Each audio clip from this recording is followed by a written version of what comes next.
Yes, ma'am. Yes, ma'am. Okay, Completely fine. okay. Yeah, so while I was of your age, I guess, I was a bit afraid of transition elements. And as Lakshmi was mentioning, I'm more of a organic chemist lover. But still, that doesn't mean that I don't like transition metals and related topics. We can very well discuss it today. So I'll share my screen. So please let me know, if it is visible for you. Sure, ma'am.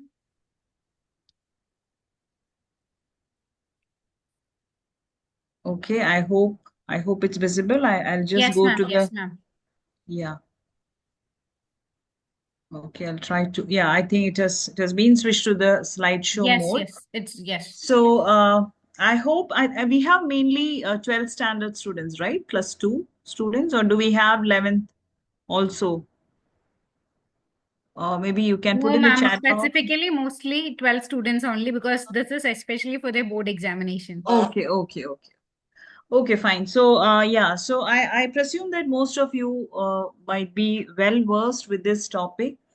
So, coming to the contents of the slides, I would say that I have in put few slides where you have the basic aspects to be, basic aspects will be touched upon in the initial few slides.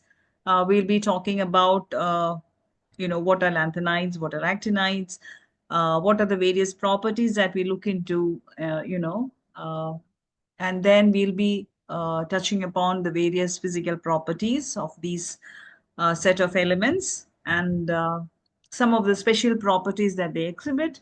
But then I think that students always like when we solve problems, especially the problems that had appeared in previous entrance exams. So we have a few slides in which there are questions and, we can discuss about the answers as such. So it will be just like moving from basic concepts to familiarizing the general properties and then doing a little bit of problems. And we'll see if the time is not enough for this. Um, I have put my email ID at the end of the session and sorry, at the end of the slides, and then you can send me emails, send me your queries. Okay.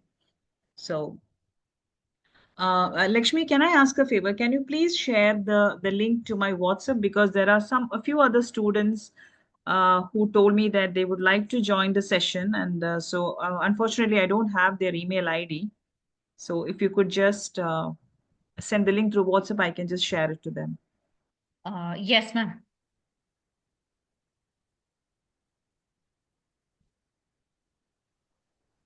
So, meantime, let me ask, since there are more than 100 students, and I can see Sharon D has raised his hand. So, just a quick question: is there anyone here who is scared of chemistry or who doesn't like chemistry, thinking that there are plenty of equations and plenty of things to be memorized and such? Or do we have anyone who's of that opinion? Just out of curiosity, I'm asking because I know when I go for an organic chemistry class, people do say that organic chemistry is something which is highly volatile, just as a compound. It doesn't stay in mind, and it just gets evaporates off. So I was just wondering if does anyone have that opinion with respect to chemistry as such? So I Yes, can ma'am. see I a think few. majority has typed it only. Chemistry is favorite. Okay, so I think I can expect a lot of questions, I guess. So yeah, to remember it's someone is very scared to remember how many name reactions we have to learn for the board exam. See, we cannot predict such things, right? It's all based upon your syllabus, and yeah. So it's good to see that a lot of people they like chemistry. And thank you, Lakshmi, for the link. I'll just share it to one of my Yes, students, and ma'am. then we'll start a session.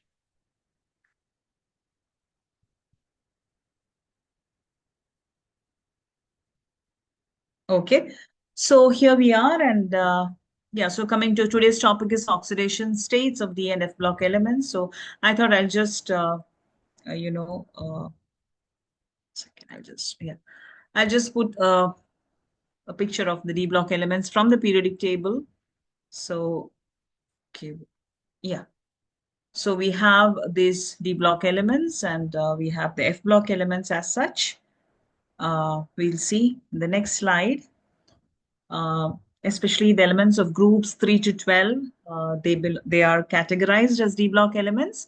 And we know that the d orbitals are progressively filled. These are placed in 4 long periods, 4, 5, 6, and 7. They are also referred to as the transition elements. Does anyone know the reason why they are referred to as transition elements? Maybe you can put in the chat box.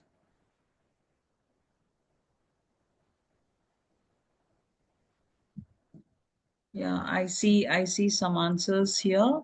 Yeah, partially filled d orbital. Their properties lie between those of S and P block elements exactly. So that is why they refer to, comes in between that of S and P. So yeah, so there are mainly 4 series of transition metals. You have 3D series, 4D series, 5D series, 6D series. And originally the name transition, oops. Yeah, so originally the name transition metals was derived from the fact that their chemical properties were transitional between those of S and P block elements. And I guess some of our students, they gave the right answer. So that is one of the reasons why it is referred to as transition elements. Well, according to IUPAC, the transition metals are defined as metals which have incomplete d subshell either in neutral atom or in their ions. When it comes to elements like zinc, cadmium, and mercury, which belong to group 12, they have full D10 configuration in their ground state as well as in their common oxidation states and hence are not regarded as transition metals. So please keep in mind these 3 elements, zinc, cadmium, and mercury, they have full D10 configuration, as a result of which they are not regarded as a regular transition metal. However, being the end members of 3D, 4D, and 5D transition series, respectively, their chemistry is studied along with the chemistry of the transition metals. Various precious metals such as silver, gold, and platinum are industrially important, and industrially important metals like iron, copper, and titanium belong to transition metal series. Well, coming to the electronic configurations of the D block elements, in general, the electronic configuration of these elements, as you know, it is N-1, D1 to 10, Ns 1 to 2. The N-1 stands for the inner d orbitals, that is penultimate shell, and the outermost Ns orbital. However, there are several exceptions because of very little energy difference between N-1, D, and Ns orbitals. Furthermore, half and completely filled sets of orbitals are relatively more stable. For example, when you come to chromium, the configuration is 3d5 4s1 instead of 3d4 4s2. So all of you know the reason, because you have a special stability for half-filled orbitals, right? That is why instead of 3d4 4s2, the configuration 3d5 4s1 is preferred. Similarly, in the case of copper, the configuration is 3d10 4s1 and not 3d9 4s2.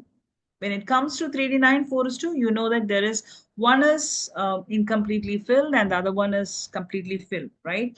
But when it comes to 3d10 4s1, you have a completely filled orbital plus the other one is half filled orbital. So that adds on to the stability of that particular element, which turns out to be copper. Well, here you can see the 3D transition series or the first series. So here are the elements belonging to 3D transition series. You have scandium, titanium, vanadium, chromium, manganese, iron, cobalt, nickel, copper, zinc, etc. And you can see the corresponding electronic configuration. So you can see that the 4s orbital is completely filled in the first 3 cases, and you keep on adding electrons to the 3D level. When it comes to chromium, you can see that the electronic configuration is 3d5 4s1, right? When you come to manganese, it is 3d5 4s2, and then you keep on adding 1 electron to the 3D level. As you come to copper, it turns out to be 3d10 4s1, and the next one you have 3d10, 4s2, that is completely filled orbitals. So here we have the second series of transition elements. We have the third series of transition elements. I hope all of you have a periodic table with you, so you can just refer to those elements. So I thought I'd just put a slide just highlighting these elements as such. Well, coming to the physical properties of transition elements, nearly all the transition elements display typical metallic properties such as high tensile strength, ductility, malleability, high thermal and electrical conductivity, and metallic luster. What do you mean by metallic luster, by the way? Can anyone, Lakshmi, do they have the option to unmute and explain, or is it that all the participants are muted?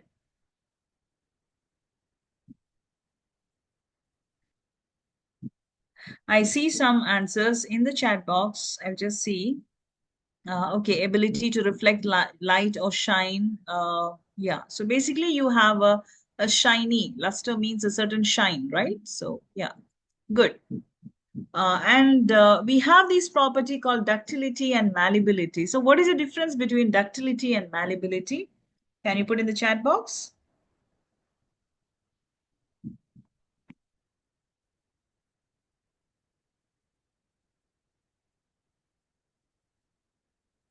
So yeah, so thin sheet means malleable. Ductility means it can be drawn into wires. So it's wonderful answer. Feeling so happy to see that you're all ready with the topic. So malleability means it can be drawn into very thin sheets, whereas ductility means the metal can be drawn into thin wires. Okay, so the transition metals are very much hard and have low volatility. Their melting and boiling points are high.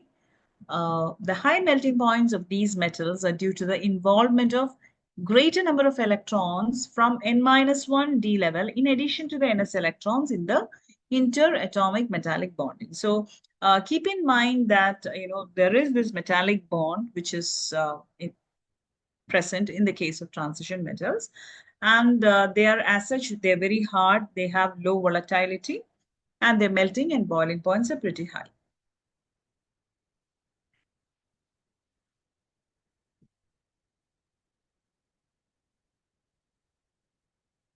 Okay, so yeah, coming to the melting points of transition elements, here you can see a graph plotting the atomic number on the x-axis with the melting point in the y-axis. So you can see a plot where you can see that in any row, the melting points of these metals rise to a maximum at D5, except for anomalous values for manganese and technetium, and fall regularly as atomic number increases. So we can see the change in the melting point as such with atomic number. And comparing the melting point of the fourth period transition elements, the number of unpaired d electrons increases up to the middle. So metallic strength increases up to the middle. Okay. And the dip in melting point at manganese can be explained on the basis that it has stable half-fill configuration.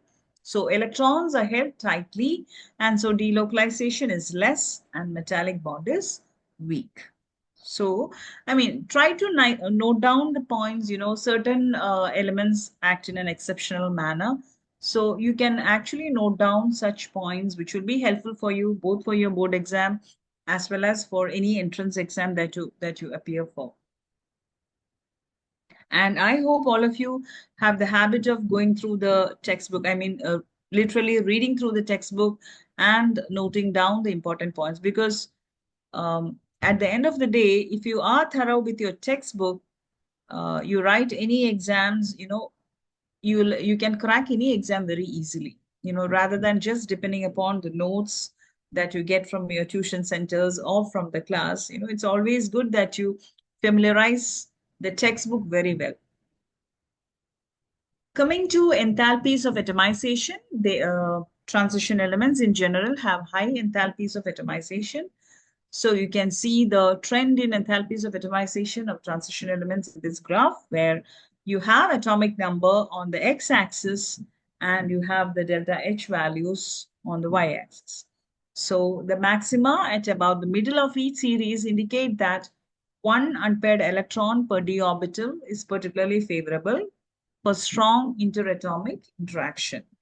In general, greater the number of valence electrons, stronger is the resultant bonding. We'll just look into the variation in atomic and ionic sizes of transition metals. So in general, atomic radii of elements of the 3D series gradually decrease in radius with an increase in atomic number. The reason is the d orbitals offer poor shielding effect. Hence, the net electrostatic attraction between the nuclear charge and the outermost electron increases and the atomic radius decreases. The same trend is observed in the ionic radii of a given series. However, the variation within a series is quite small and not systematic because of two opposite effects. There is increase in effective nuclear charge and decrease. With the increase in effective nuclear charge, the size tends to decrease. So this table, it shows the metallic or ionic radii of the element or the metal as such and the ions that you form out of it. I hope you might have seen such a tabulated version before. Probably it is there in your textbook as well. Yeah, coming to the oxidation states, actually that is our title, right? Oxidation states of D and F block elements. So coming to the oxidation states, we have a great variety of oxidation states. It's also referred to as variable oxidation states. So the oxidation states of the first row transition metals is given here. You have scandium, titanium, vanadium, chromium, manganese, iron, cobalt, nickel, copper, and zinc. So if you see, scandium is having an oxidation state of +3. In the case of titanium, you have +2, +3, +4. Vanadium, you can start from +2 to +3, +4, and it will go to +5. Coming to chromium, it is +2, +3, +4, +5, and +6. And manganese, you have +2 all the way to +7. Coming to iron, you have +2, +3, +4, and +6. And cobalt, it is +2, +3, +4. Nickel, also the same story. It has +2, +3, and +4. Coming to copper, you have copper +1 and copper +2. And in the case of zinc, +2 is the most common oxidation state. So the elements which give the greatest number of oxidation states occur in or near the middle of the series. The lesser number of oxidation states at the extreme ends is due to few electrons to lose or share, or many d electrons. Hence, fewer orbitals are available in which to share electrons with others. For higher valency, the examples are copper and zinc.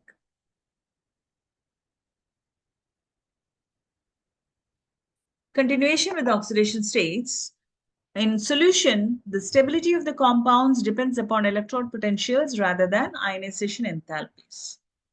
Electrode potential values depend upon factors such as enthalpy of sublimation of the metal, ionization enthalpy, and hydration enthalpy.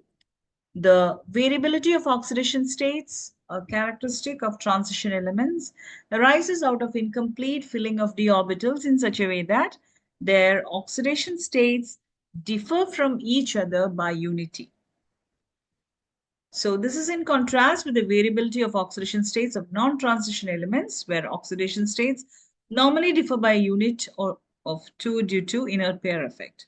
So transition elements can exhibit varying oxidation states.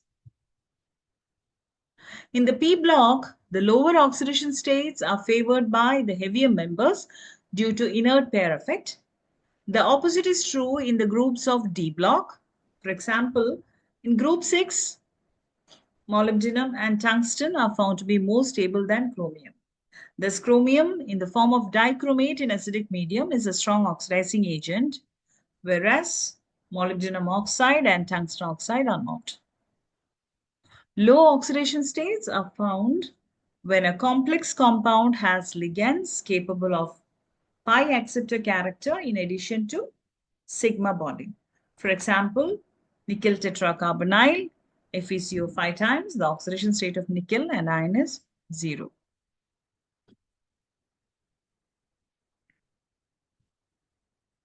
So here you can see a trend in the standard electrode potentials of various transition elements. I hope you might have seen these kind of tabular columns before, where they have tabulated the delta H values, okay, and also the electrode potentials. So generally, less negative E0 values across the series is due to the general increase in the sum of the first and second ionization enthalpies. The value of E0 for manganese, nickel, and zinc are more negative than expected from the trend.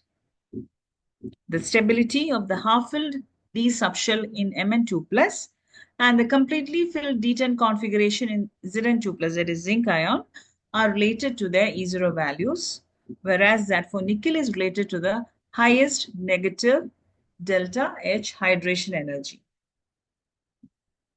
The E0 value for copper is positive due to high sublimation and second ionization enthalpy.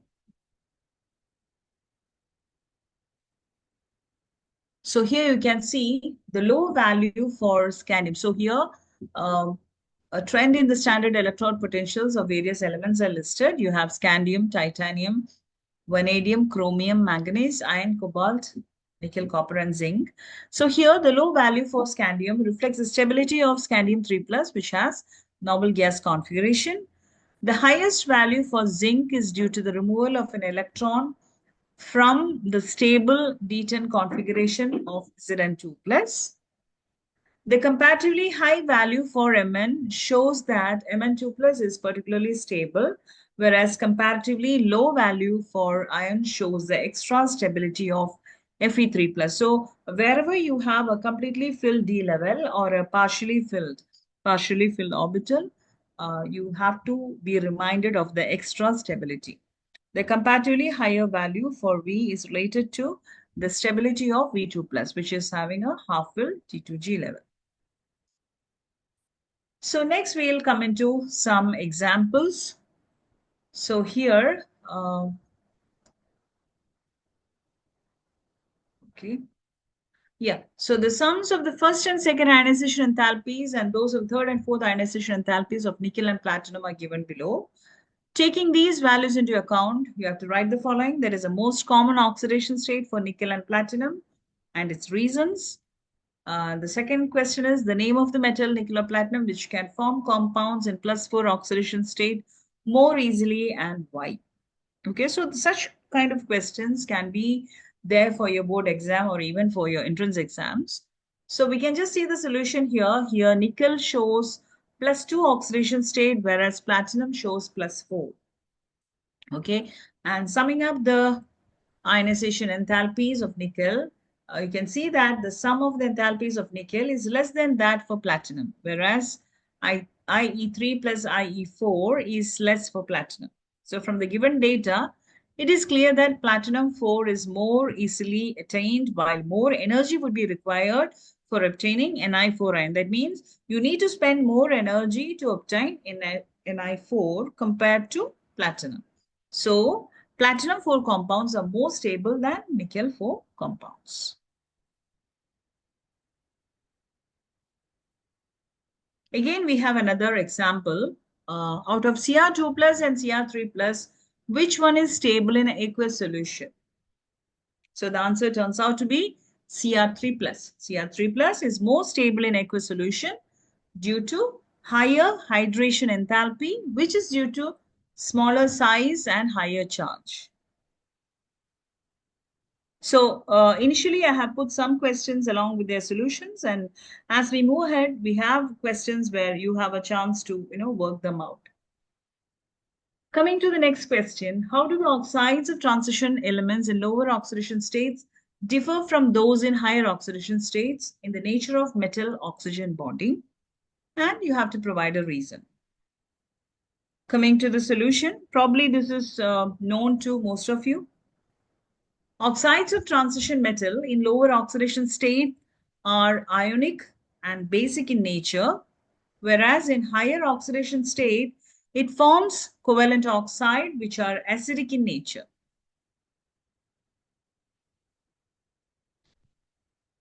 So hope you understood the solution. Coming to the next question.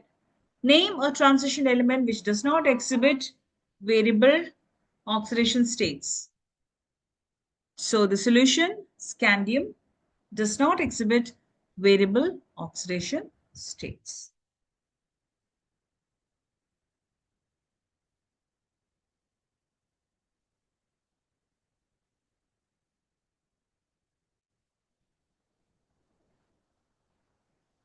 I just got a call from our principal, so I'll just message her and then I'll get back to you.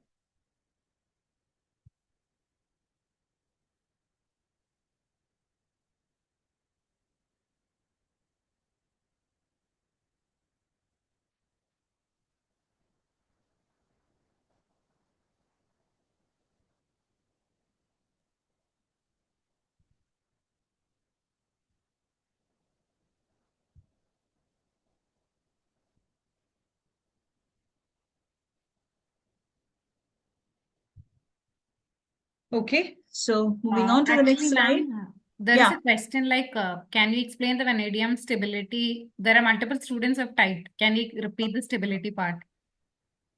is it the previous slide or the same one? I think, can you just mention the slide also, children? Nickel. Is this This the one, one? I think. Yeah, yeah, yeah. Okay, okay. Yeah, here the question was because you are given the ionization enthalpy, right? And you're being asked to compare between nickel and platinum. So here nickel shows +2 oxidation state, whereas platinum shows +4, right? And when you add on the ionization enthalpies, IE1 plus IE2 of nickel, it is, you can see that it is less than that for platinum. Whereas when you take some of the next, ionization enthalpies, um, it is less for platinum. So from the given data, it is clear that platinum 4 is more easily attained, while more energy would be required for obtaining a similar ion in the case of nickel. Okay, so that is why you get platinum +4 much more easily than that of nickel. So that is the reason why platinum 4 compounds are more stable than nickel 4 compounds. We have plenty of slides to discuss, so I think I'll just move on with the slides. And if at all you have any doubts based upon whatever slides we have explained, I have given my email ID at the end of the slide, wherein you can, send in your queries, because already the time is 6:45 and I have another session scheduled at 7:20. So I hope that I'll be able to finish this presentation at least by 7:20. So I hope I can move ahead. Yeah, I think so. This slide we already discussed. We discussed about the stability of Cr2 plus and Cr3 plus, and which one is more stable in aqueous solution. So Cr3 plus turns out to be more stable in aqueous solution. And yeah, so the next two questions also we did discuss. We shall move on with the next one. So I think as we move ahead, we can see several such worked out examples. So here the first question is, explain why E0 for Mn3 plus Mn2 plus couple is more positive than that for Fe3 plus Fe2 plus. So Mn2 plus has stable 3d5 configuration, whereas Fe3 plus is more stable, that is 3d. So here, that is a reason why Mn3 plus Mn2 plus is more positive, because you are converting Mn3 plus to Mn2 plus, and Mn2 plus has got a stable 3d5 configuration. Okay, whereas in the case when you consider Fe3 plus Fe2 plus couple, Fe3 plus is already having a 3d5 configuration. Coming to the next question, why is Cr2 plus reducing and Mn3 plus oxidizing when both have D4 configuration? So I'll repeat the question. Why is Cr2 plus reducing and Mn3 plus oxidizing when both have D4 configuration? So coming to the solution, we can see the equation Cr2 plus is being oxidized. You know that oxidation is removal of electrons. So Cr2 plus gets converted to Cr3 plus plus electron. And the process is oxidation, means Cr2 plus is reducing, and Yeah, Cr2 plus is being converted to Cr3 plus. So the process is oxidation means Cr2 plus is getting converted to Cr3 plus by losing an electron. Um, so Cr3 plus is having 3D3, that is stable half-filled T2G level. When you come to Mn3 plus can add on an electron, that is a reduction process. It gets converted to Mn2 plus. So the process is reduction means Mn3 plus is getting converted to Mn2 plus. So Mn3 plus, the configuration is 3D4. Okay. And when it gets converted to Mn2 plus, 3D4 is getting converted to 3D5 because you are adding on an electron. You might recall that reduction is a process where electrons are being added on. So Mn2 plus is a 3D5 configuration, that is a stable half-filled one. For the first row transition metals, the E0 values are as follows. So you have the E0 values corresponding to M2 plus M, that is, it's a reduction process. And you can see several values there, and you have been asked to explain the irregularity in the above values. So the answer turns out to be the values are not regular, which can be explained from the irregular variation of ionization enthalpies and also the sublimation enthalpies, which are relatively much less for manganese and vanadium.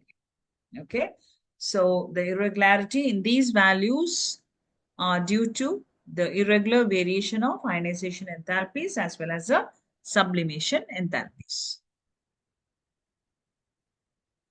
Well, coming to the trends in stability of higher oxidation states. So here we can see several examples. So highest oxidation state of a metal exhibited in its oxide or fluoride only because fluorine and oxygen are the most electronegative elements. So you can see the oxidation number, and then you can see a series of compounds which are listed there. For example, TiX4, that is titanium tetrahalide. You have vanadium pentafluoride and chromium hexafluoride. The +7 state for manganese is not represented in simple halides, but MnO3F is known. And beyond manganese, no metal has a trihalide except FeX3 and COF3. Okay, so here you can see a series of examples, and I think manganese is the one where you can see an oxidation state up to +7. Well, coming to the trends in stability of higher oxidation states, the ability of fluorine to stabilize the highest oxidation state is due to either higher lattice energy, as in the case of COF3, or higher bond enthalpy for the higher covalent compounds such as vanadium pentafluoride and chromium hexafluoride. All Cu2 halides are known except the iodide. So in this case, Cu2 plus oxidizes I minus to I2, that is iodine. And let me tell you, you have to practice writing down the balanced chemical equations. It is very important. So please do not by heart equations. If you just forget one single number or one single, term, you might forget the entire thing. So please do practice it. Understand the basic concept of balancing equations and then practice it thoroughly. Okay.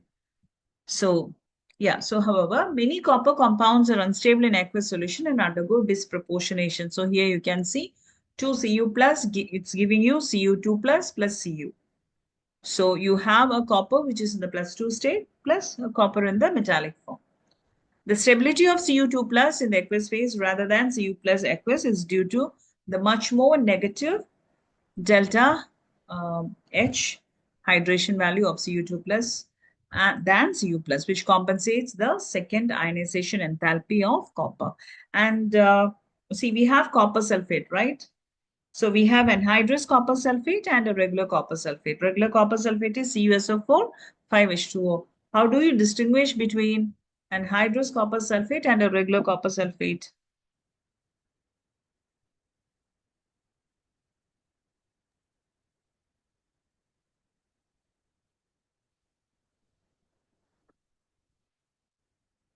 I presume there are some answers in the chat box. Yeah, based on the color. Okay. Yeah, so CuSO4 5H2O, it's having blue color, and especially the blue, it is famous, you know, it is being normally mentioned as copper sulfate blue. Even when girls go to select a dress uh, which is blue in color, they try to differentiate, peacock blue, copper sulfate blue, and stuff like that. So anhydrous copper sulfate, it is white in color or even colorless. But when you have CuSO4 5H2O, it is showing a blue coloration. Coming to the trends in stability of higher oxidation states again. So the highest oxidation number in the oxides coincides with the group number and is attained in scandium oxide 2 Mn2O7. So beyond group 7, no higher oxides of iron above Fe2O3 are known. Although ferrates are formed in alkaline media, but they readily decompose to Fe2O3 and oxygen. The ability of oxygen to stabilize these high oxidation states exceeds that of fluorine. Thus, the highest manganese fluoride is MnF4, whereas the highest oxide is Mn2O7. The ability of oxygen to form multiple bonds to metals explains its superiority. In the covalent oxide Mn2O7, each Mn is tetrahedrally surrounded by oxygens, including a manganese oxygen manganese bridge.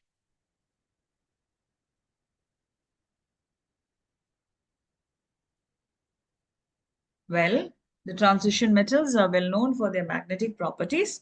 So when a magnetic field is applied to substances, mainly two types of magnetic behavior are observed: diamagnetism and paramagnetism. Diamagnetic substances are repelled by the applied field, while the paramagnetic substances are attracted. Substances which are attracted very strongly are said to be ferromagnetic. In fact, ferromagnetism is an extreme form of paramagnetism. Many of the transition metal ions are paramagnetic due to the presence of unpaired electrons.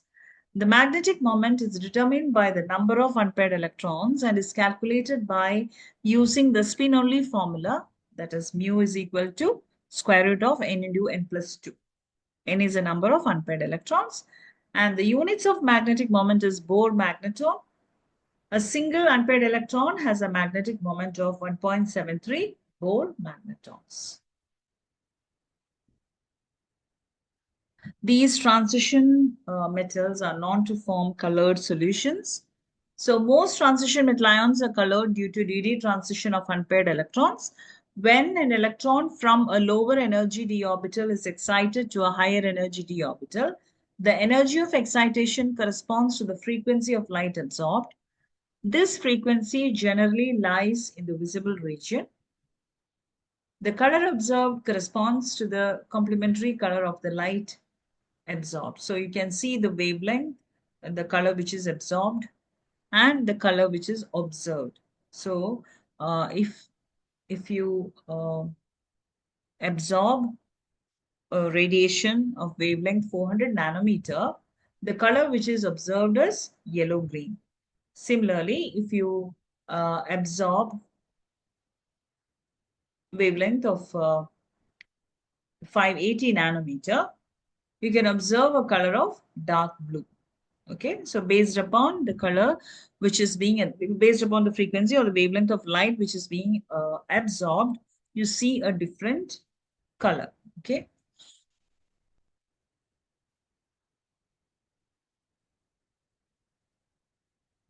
Yeah, so here you can see a series of colored solutions. We have solutions corresponding to V4 plus, V3 plus, Mn2 plus, Fe3 plus, CO2 plus, Ni2 plus, and Cu2 plus. So the frequency of light absorbed is determined by the nature of the ligand. In aqueous solutions where water molecules are the ligands, the color of the ions observed are as follows. So here you can see a tabular column which consolidates the configuration. You have the examples of the various transition metal ions as such and the color which it exhibits. So in the case of scandium 3 plus, it turns out to be a colorless solution. Whereas when you move on to Ti3 plus, you get a purple solution. If it is Cr3 plus, it is a violet solution. If it is Fe2 plus, it's a green solution. Nickel, it is a green, and zinc, it is colorless again. So you can just go through, the correlation between the configuration. Basically, it gives you an idea about the number of d electrons present, and it is correlated with the ion that you are considering, and of course, the color which it exhibits.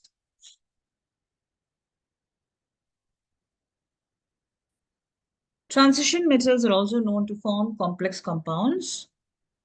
So this is due to the comparatively smaller sizes of the metal ions, their high ionic charges, and the availability of d orbitals for bond formation.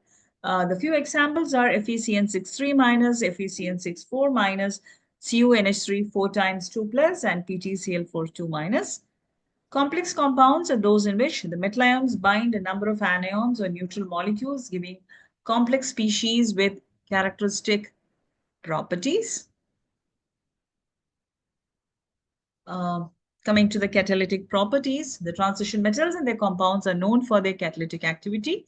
This activity is due to their ability to adopt multiple oxidation states and to form complexes. Vanadium oxide in contact process, finely divided ion in Haber's process, and nickel in catalytic hydrogenation are some of the examples. And here you can see a couple of equations where iron catalyzes the reaction between iodide and persulfate ions. And you can see, the explanation from the various equations which is given here. So I'm not going into the details because of the lack of time. I'm just moving on to the next slide. So just in case if you need these slides, it is with the moderator. So if you need them, you can get the related details. Okay. Yeah, next is formation of interstitial compounds. So interstitial compounds are those which are formed when small atoms like hydrogen, carbon, or nitrogen are trapped inside the crystal lattices of metals. They are usually non-stoichiometric and are neither typically ionic nor covalent. For example, you can see a series of examples here: a TIC, Mn4N, Fe3H. You can even see a fractional type of, VH.56 and TiH 1.7, etc. So these are all examples of interstitial compounds. And the formula quoted do not correspond to any normal oxidation state of the metal. Due to the nature of their composition, these compounds are referred to as interstitial compounds. So it is basically based upon the nature of their composition. The principal physical and chemical characteristics of these compounds are as follows. They have high melting points, higher than those of pure metals. They are very hard. Some borides approach diamond in hardness. They retain metallic conductivity. They are chemically inert. Coming to alloy formation, alloys, as you know, are homogeneous solid solutions in which the atoms of one metal are distributed randomly among the atoms of the other. Such alloys are formed by atoms with metallic radii that are within about 15% of each other. Due to the similar radii and other characteristics of transition metals, alloys are readily formed by these metals. The alloys are so formed are very hard and often have high melting points. The best known are ferrous alloys. Chromium, vanadium, tungsten, molybdenum, and manganese are used for the production of a variety of steels and stainless steel. Alloys of transition metals with non-transition metals such as brass and bronze are also of considerable industrial importance. Yeah, I suppose this is a kind of a repetition, I feel. I'll just move on to the next slide.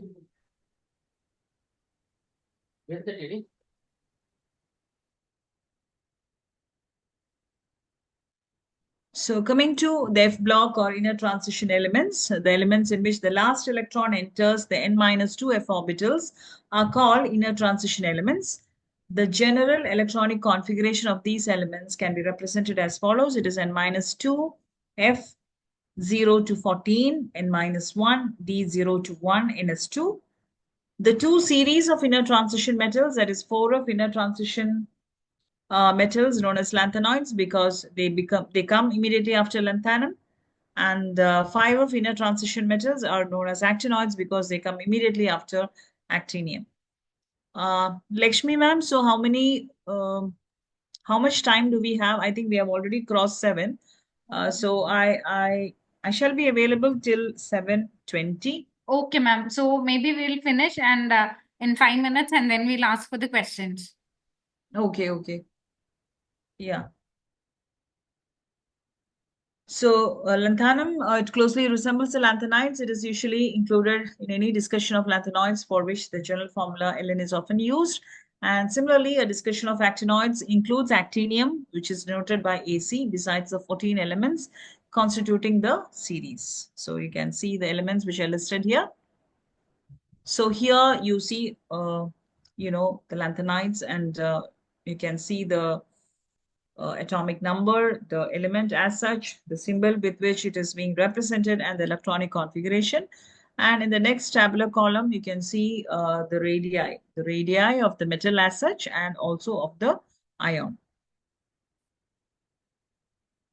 So coming to the atomic and ionic sizes of lanthanoids, as atomic number increases, each succeeding element contains one more electron in the 4f orbital and one proton in the nucleus.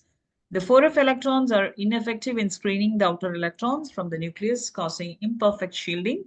As a result, there is gradual increase in the nucleus attraction for the outer electrons. Consequently, the gradual decrease in size occurs. This is called lanthanoid contraction. The decrease in atomic radii is not quite regular, as it is regular in M3 plus ions. Well, coming to an illustrative example, the question is, what is lanthanoid contraction? Explain the cause and consequences of lanthanoid contraction. I think this is a very a familiar question which comes up in all the exams. And the solution to this is the gradual decrease in atomic and ionic size of lanthanoids on increasing atomic number is called lanthanoid contraction.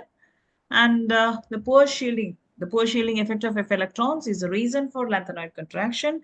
And coming to the consequences, there is close resemblance between 4D and 5D transition series, the almost identical radii of zirconium and hafnium.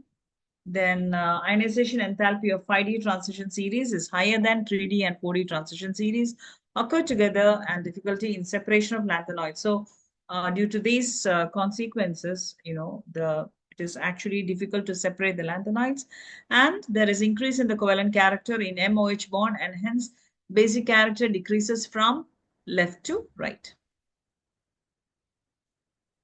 Coming to the oxidation states, so predominantly the oxidation state is +3. Occasionally you have +2 and +4 ions in solution or in solid compounds. So you can see here europium 2 plus, F7. You can see it is 4F7 6s2.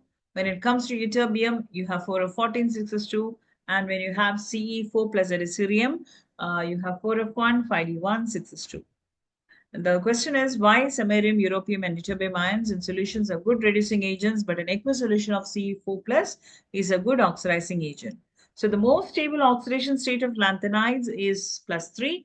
Hence, the ions in +2 oxidation state tend to change +3 state by loss of electron, acting as reducing agents, whereas those in +4 oxidation state tend to change to +3 oxidation state by gain of electron, acting as good oxidizing agent in aqueous solution. The question is, what is the oxidation state of chromium in chromate and dichromate ions? So you know the calculations, but I've just shown it just in case if anyone is interested in looking into these aspects. So you take the chromate ion, CrO4 2 minus. So you just put the oxidation state of chromium as X. So you know the oxidation state of oxygen. You have 4 atoms, so 4 into -2. So it turns out to be X is equal to +6. So the oxidation state of chromium in chromate ion is +6. When it comes to dichromate ion, it is Cr2O7 2 minus. So you do the similar calculation. So there again, the oxidation state of chromium is +6. Yeah. So here the question is, write the ionic equation for the reaction of Ki with acidified KMnO4. And this is the equation for it. See, I'm not going into the details as such due to the lack of time. So what I can say here is that KMnO4 in this particular reaction, it acts as an oxidizing agent, and I minus gets oxidized to iodine. So You need to practice writing down such balanced equations.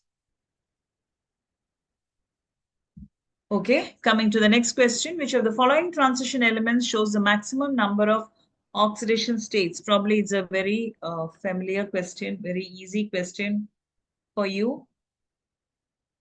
So let's see the answer. Or do we have any answers in the chat box? Yes, ma'am. Yeah, Mostly C and D. yeah. So we'll see which is right.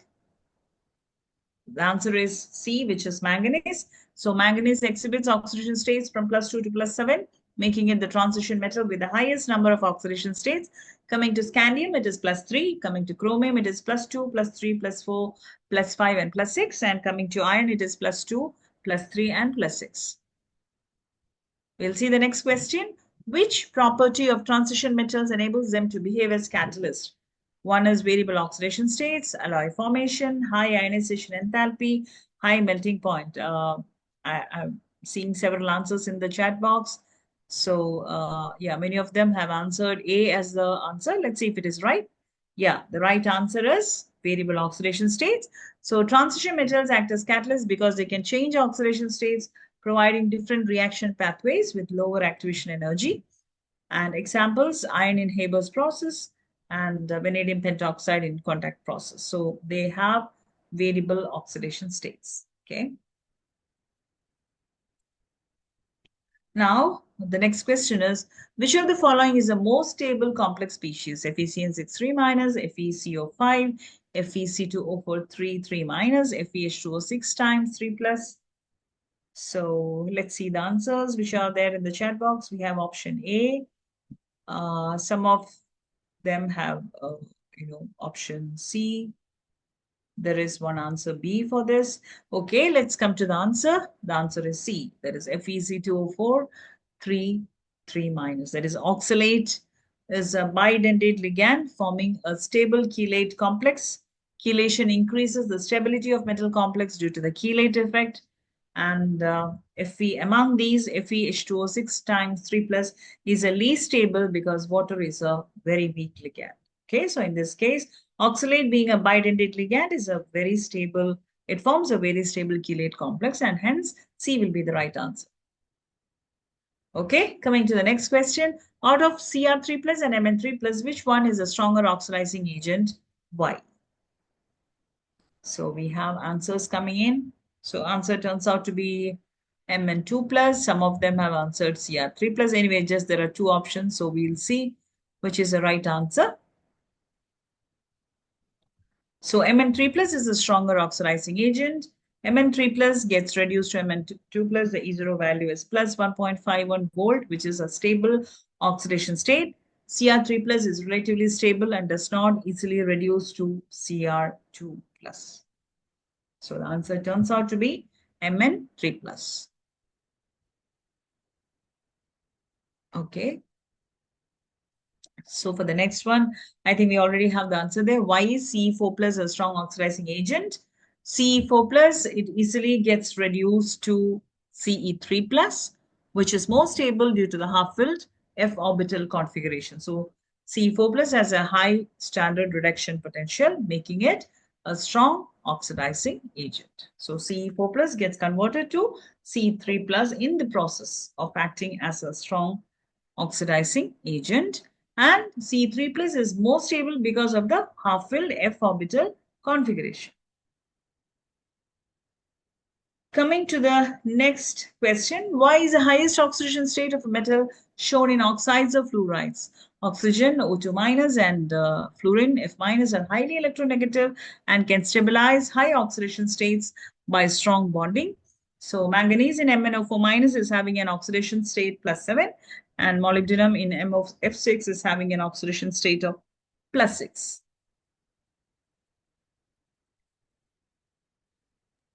So next is write one similarity between lanthanoids and actinoids. Answer, both show lanthanoid contraction and actinoid contraction due to poor shielding by F electrons, and both exhibit multiple oxidation states, especially actinoids.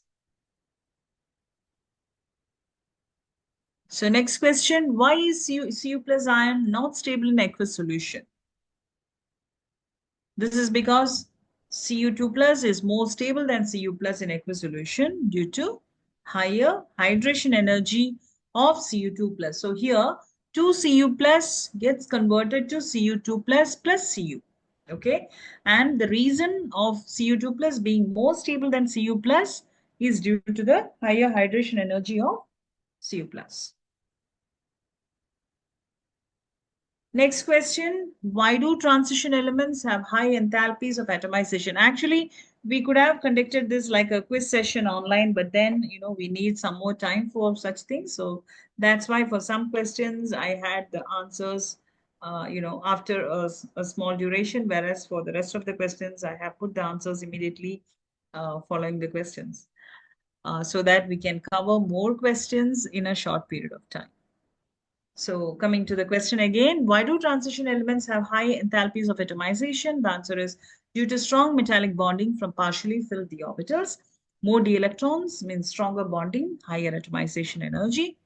And coming to the example, tungsten has one of the highest enthalpies of atomization.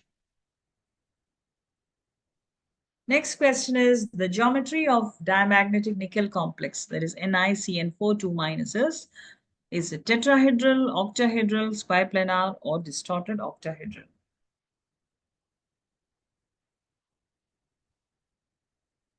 So let me see if there are any answers.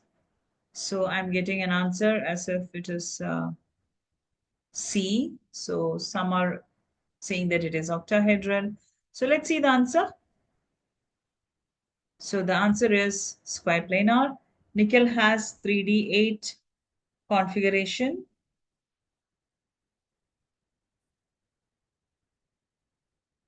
Cn minus is a strong field ligand and causes low spin pairing of electrons. This results in square planar geometry according to sp2d hybridization.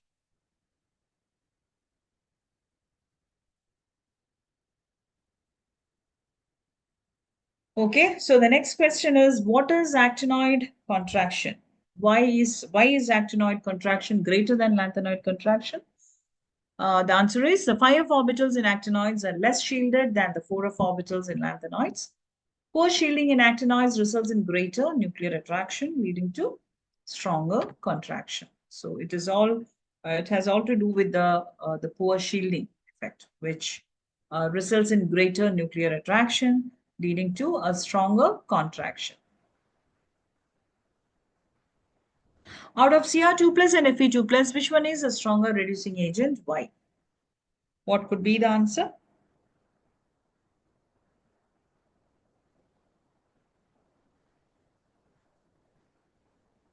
So let's see, we have few answers here. They have answered Cr2 plus. Let's see the answer.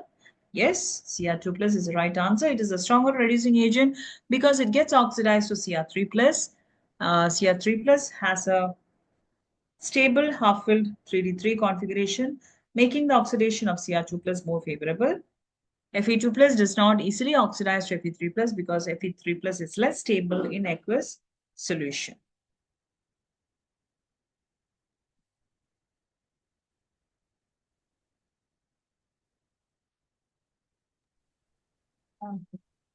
Ma'am, sure, ma'am. Can you hear me?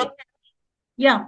Ma'am, it's already 7:20. Maybe we'll just check with the students if there are any questions and Yeah. Okay. I'll just say I don't let me just move yeah, away yeah. from this Yeah. slideshow mode. I just need to see how many slides are there. If there are just few Okay, questions, okay. then Fine, fine. maybe. Yeah. Yeah, I think yeah, fine. I think there are just a couple of Yes, questions, ma'am, we'll very finish easy. it. Yeah. Yeah. So probably we'll just go with this. And so why is Ce4 plus a strong oxidizing agent, but La3 plus is not? So you all know the answer. Ce4 plus easily reduces to C3 plus, which is a stable F1 configuration. La3 plus has no tendency to reduce further as it is already stable. Okay. So these are all familiar questions, but then when it comes for the examinations or when when you see them along with, the other questions, so many questions, sometimes you get confused, but then keep cool and then learn the basic aspects. And I'm sure you all will do wonders. So here is yet another question. Compare the stability of FeH2O6. I can do one thing. Maybe Lakshmi, what we can do is just the questions part. We can just make it into a PPT, and if the students need that, we can send it out. Okay, You okay, know, that we'll do, just ma'am. the questions part. We Ha can ha just ha, we'll do. remove the remaining stuff. Yeah. So I always like to interact with youngsters like you. And as we are from Amrita University, Amma, who is Mata Amritantamai Devi, she's our guiding light.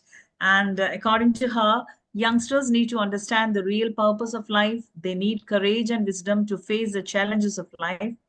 Only with that understanding they can become the light of the world. If we care for them responsibly and mold their whole character with love, then the future of the world will be safe. And you are the reason, my dear students, we see a brighter tomorrow filled with hope and happiness. And what is the picture that I have given here in this slide? You see something there. Let me see if somebody is answering in the chat box. It is nothing to do with the oxidation of D and F block. Yeah, it is a dream catcher. And who are the dream catchers here? You all are the dream catchers. Okay, that is why we have put this statement. You are the reason we see a brighter tomorrow filled with hope and happiness. And I'm very glad to be part of this session, interacting with you. Even though it was in an online mode, I am unable to see you physically. It was nice interacting with you. And yeah, so thanks a lot for attending to this session, and never stop learning, because knowledge is power. Always keep in mind, knowledge is power. And it's not necessary that you should get an O grade or an A plus grade all the time. We learn from our mistakes. Try to do new mistakes so that you learn something new every day. Keep on working to your fullest potential, and keep on improving day by day. And yeah, the time is already yeah, it's about 7:20.